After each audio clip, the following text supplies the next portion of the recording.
What is going on, everybody? James Hancock here. I'm back to offer a spoiler-free review for Demon Slayer Kimetsu no Yaiba Infinity Castle, the first in a trilogy of movies that's going to wrap up the entire Demon Slayer saga. And I'll divide up this video into two parts. The first part of my video will be for those people who've never seen a single episode of Demon Slayer nor read any of the manga. And the second part of my video will be for those people who are fanatics, who are up to speed, who are fully caught up, but just won't get a chance to see the movie for a couple of days. But I should add that this movie is getting a slow rollout internationally. It already got released in Japan back on July 18th, but I'm seeing here that the film's already managed to break several box office records and has already managed to gross $294 million worldwide in just 38 days. The question now is, how popular will it be in North America? Because it's had a couple of years to build up its fan base. I didn't start getting into Demon Slayer, I think, until about like a year and a half or 2 years ago, and once I started watching, I just couldn't stop. For basically like a couple days, if not like a week or two, I just sat there on my sofa, sometimes taking, edibles and whatnot to enhance the experience. And if footage existed of me watching those episodes, I would never be able to show my face in public ever again, because during the opening credits and the closing credits, as fans know, every single episode has these banging pop tunes, and I would just be playing air drums and air guitar, and like my leg would be thrashing. I would be losing my goddamn mind. And what was really cool about tonight's screening down at the Alamo Drafthouse, they had concert footage of an artist by the name of Lisa. And I think the song is called Garenge or Garenge, but it's the theme song to one of the seasons. But as I walked into the theater, it was just like the walls were shaking with the crazy shredding guitar and all this stuff. I was like, oh my God, like Alamo Drafthouse, thank you. You know how to set up our expectations beautifully, because as soon as you hear one of those songs, you start remembering those opening credit sequences, and then you start remembering all the insane highlights. And I had to basically fight the urge to come home tonight and just start watching highlights from my favorite episodes from previous seasons. I was like, you're exhausted, you're tired. It's a long movie. It's 2.5 hours, but I just got to get a few words out, and then tomorrow I can start revisiting some of my favorite episodes from the past. この長い戦いが今夜終わるかもしれない. So what can I say to try to convert the unconverted into giving it a try? Because the moment somebody hears, oh, there's 63 episodes of a show followed by a trilogy of movies, they're thinking, oh my God, that is a massive commitment. Do I really want to get sucked into it? But here's the good news.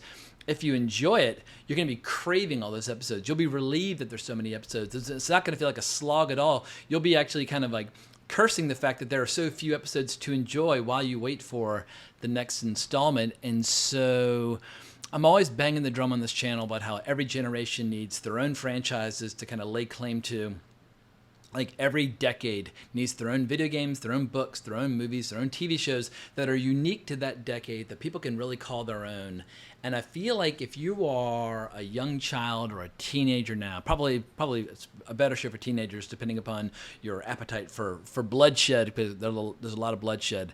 But if you're a teenager now, or even getting a little older into your 20s, and you feel like all you ever see are like revamps and reboots and requels and sequels and all that nonsense for franchises that came out 40, 50, 60 years ago in some cases, this is one of those franchises where it's unique to the last 10 years, because the manga started, hang on, I've got this all written down. The manga was published from February 2016 through May 2020, and it was collected in 23 volumes. And I've got volumes 15, 16, and 17 here. I should have bought one more in order to have the full experience or the full story for tonight's movie, but basically half of volume 16 and all of volume 17, and I'm assuming all of volume 18, are adapted in this new movie. But long story short, the manga's more or less brand new. It's in the last decade, followed by the adaptation with the shows and the movies. And even if it might borrow heavily from some really cool Japanese pop culture like Lone Wolf and Cub, like whether you're talking about the manga or the movies or whatever, they're definitely ingredients that are kind of scattered throughout the show that'll feel familiar. But this story belongs to the here and now, whether you want to call it Gen Z or Gen Alpha or whatever the case may be. The same way the Harry Potter books belonged to the millennials when they were growing up, the same way that Star Wars and Alien kind of belong to Gen X. Like every generation needs to be able to say, like, these movies are ours, and we are kind of like the final authority on what is everything that's good and bad about those franchises. And I feel like if you've been hungry for some really cool, groundbreaking, fresh original stories that come from the present day, I feel like Demon Slayer is just screaming your name. But the reality is, anytime you're dealing with a story that's kind of a timeless tale of good versus evil, you can enjoy it at any age. I am 49 years old. I started watching this show when I was like 47. I started reading the manga when I was like 48, and I've enjoyed the hell out of it. I've had an absolute blast. I remember posting a video about it maybe like a year and a half ago, and somebody said that like basically this is a show for young children in Japan, but I don't care. The same way like a really good Disney cartoon from the past, like Fantasia, can be enjoyed, whether you're 5 or 85, you can enjoy Fantasia. And I feel like there's some people out there where they're, no matter what age they are, they might be a child, but they're old at heart, or they might be old and they might be young at heart. And I feel like Demon Slayer has that kind of universal, timeless appeal. Watching badass warriors with swords go to war with demons will always be cool in any era. And the good news is that if you like it, there's absolutely a ton of it to be enjoyed. And it remains to be seen if this generation of young people, how well they'll regard it in the years to come. But it'll take you a couple days to battle through all this. Or if you wanted to just like pull like several all-nighters, you could plow your way through. I don't know what the total running time is, but once again, to date, it is 63 episodes of television and 1 2.5-hour movie. And it can be a little confusing initially in terms of like how to watch it, because some of the seasons were released as like condensed versions as a feature film, and then the full version would play out as TV. And so it's like every single arc has been presented in a different way. But my recommendation is just start at episode 1 on Crunchyroll and just watch it sequentially all the way through, and you can thank me later.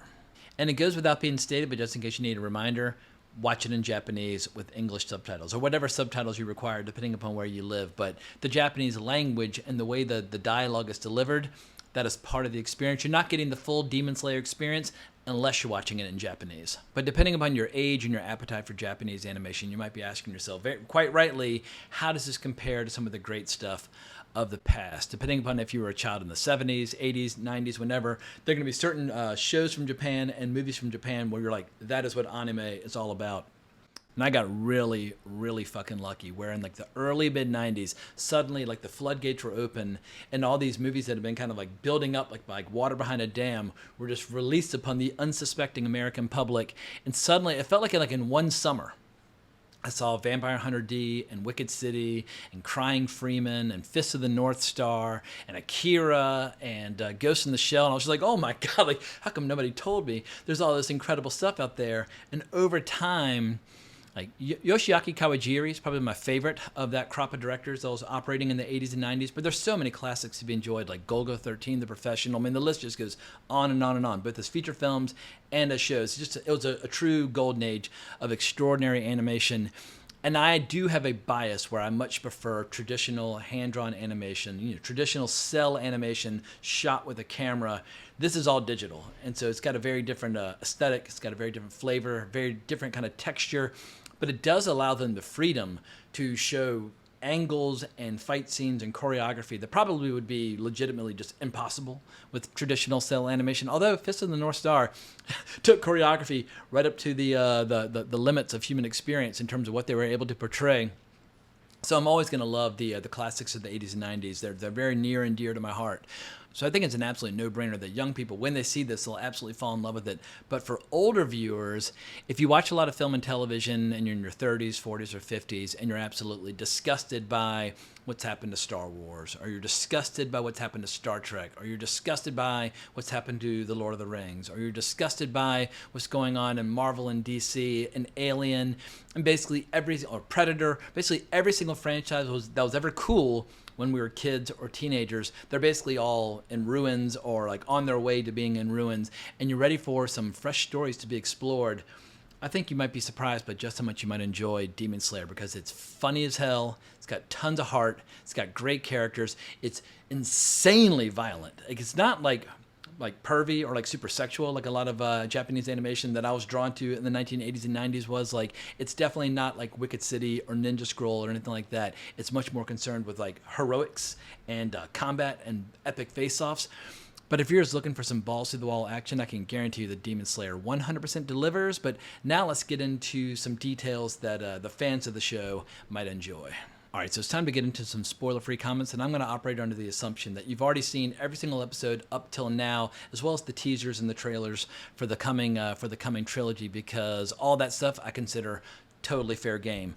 And I have to apologize if I'm kind of zigzagging around like a lightning bolt. I'm feeling a little bit scatterbrained because not only am I wildly over-caffeinated right now, I'm also horribly sleep deprived. There's construction going on in my building, making it very hard to sleep these days, and had a crazy workout this afternoon, and I saw this 2.5-hour movie, so my body and my mind are being pulled in a lot of different directions.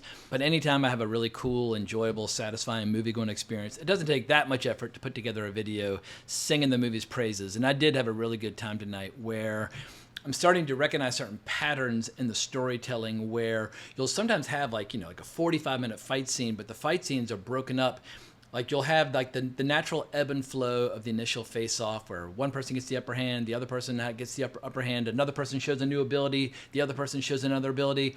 And then inevitably one person will have like an internal monologue or a flashback, or they'll get like an origin story that's all in their head. And at the end of that story, there'll be some great revelation that allows them to prevail, whether they're a demon slayer or a demon, whatever the case might be. And I should tell people to brace themselves because like all of Demon Slayer, heroes do die. The good people sometimes lose in Demon Slayer. And that's one of the reasons this franchise is so satisfying. Is that you have regular mortals training with all these crazy techniques and all these wild breathing techniques and mastering certain elements and abilities. But no matter how powerful they become, they'll never be able to go toe-to-toe with one of the upper-level demons who are immortal. And the longer they live, the more powerful they become and the more abilities they develop. But just watching these mere mortals, even if they're highly skilled, matching their skills up against these demonic entities, it's just endlessly satisfying. And every single season has incredible characters, has incredible dramatic beats.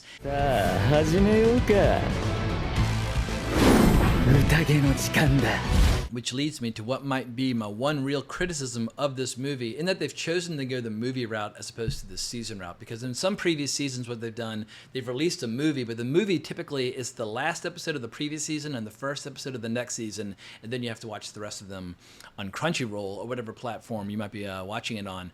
But now they're just going with 3 movies, so there are no episodes.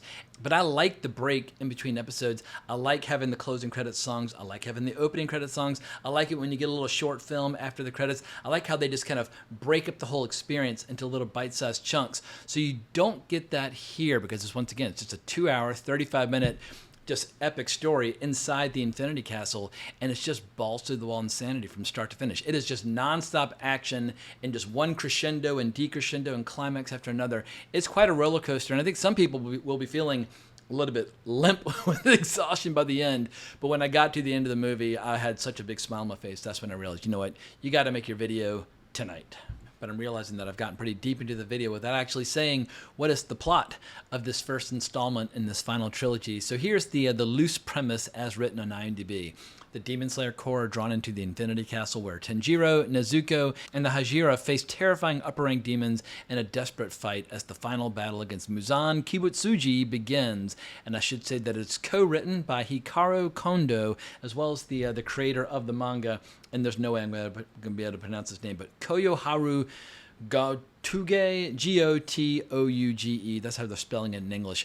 But it's directed by Haruo Sotozaki and Hikaru Kondo, and they've just been absolutely knocking it out of the park. And I think it's so refreshing just to see a really kick-ass animated movie. Once again, a big, bold, epic animated movie that's trying its best to adapt the manga faithfully, and when it can't do every single beat like perfectly, it's at least always trying to capture the spirit. But also because it's animation, it can do certain things that the manga can't. Like when you're watching the movie and a hero who's getting their ass kicked and they're coughing up blood and bleeding from every wound, etc. and so forth, when they suddenly realize, oh, if I do this, I'm going to be able to chop off their head. And then you hear a little guitar music kind of starting to bleed into the movie, and you realize, oh shit, the music's kicking in. Game on, motherfuckers. And I really feel like that's the secret weapon of what separates the animation from the manga. And the manga is gorgeous. It's really fun to read, but it does not have the epic music. And they've just been like sparing no expense when it comes to delivering one just wild, insane pop tune after another.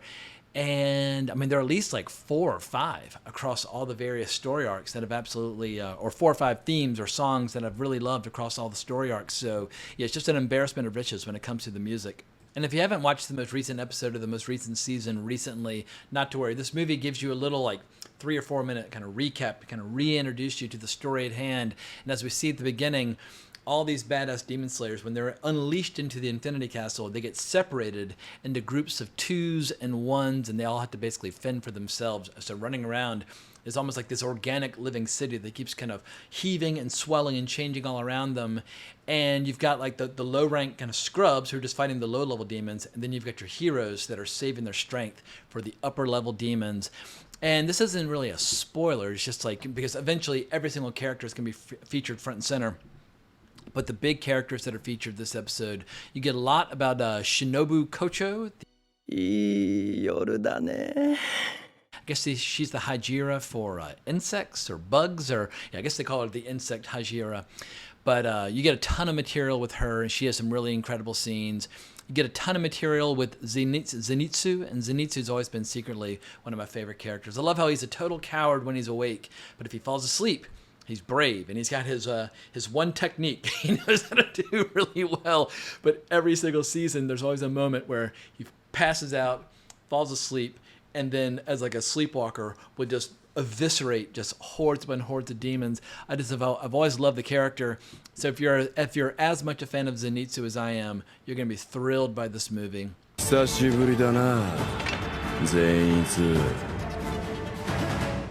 But the real showstopper and the main focus of this movie, and this is not a spoiler because it's shown front and center in the poster for the movie, but Tanjiro and Giyu, they team up to take on an old adversary, and that old adversary is teased in all the trailers. But my first exposure to Demon Slayer, I kind of screwed up my my starting point because I saw the movie for Demon Slayer Mugen Train or Mugen Train. I don't know how you're supposed to pronounce the train, but the first, I'd heard that the movie had broken all these records in Japan, and I was unaware that there was an entire season leading up to that. So I saw Mugen Train first, and then kind of jumped around and worked my way back into it. I eventually saw all of it, and I saw a lot of it twice.